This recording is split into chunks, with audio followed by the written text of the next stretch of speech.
Вака изгледа пеколот. И додека се пржам како риба на суво, си велам со умот. Зошто јас да не ве одведам на едно патување во Швајцарија, во македонската Швајцарија?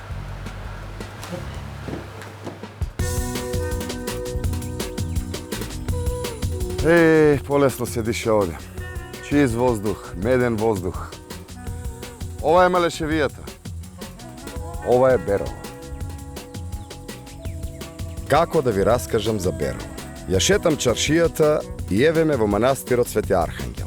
Во текот на 150 години постојање на манастирот Свети Архангел се граделе куќите наоколу и така манастирот и градот станале една целина. Приказната за овој манастир започнува во 1880 година.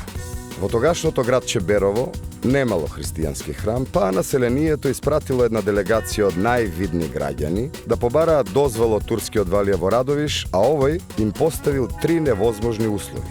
Прво, да ја изградат црквата за 40 дена. Второ, да биде под земја и да не се гледа крстот. И трето, една од ќерките на свештеникот да му ја дадат за неговиот личен харем. Беровци ги прифатиле сите услови. На 40-тиот ден стигнал карванот со војска да ја земе најмалата попова ќерка. Кога карванот дошол до Иранското езеро, девојката скокнала од конјот и се фрлила во водата. 90 дена се криела кај некој овчар, додека се расчул глас дека валијата некој го уби.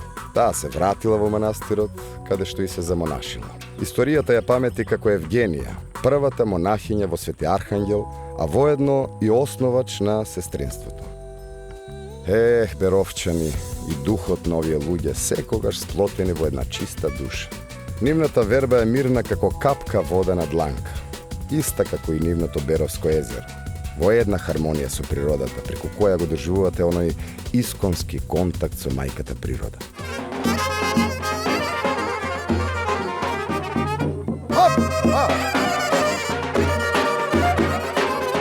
Ова е Берово! Ајде останете со здравие, мајсторе! Но она што може да ви биде проблем тука е храната. Сирење и тоа жежено, бел компир, кисело млеко, малешевска тава, клиси со прас, буламач. Пробајте качамак со ребра. Ако тоа не сте го пробале, не сте биле во Берово. Ај остани гладен или биди на диета во оваа моја чудесна земја.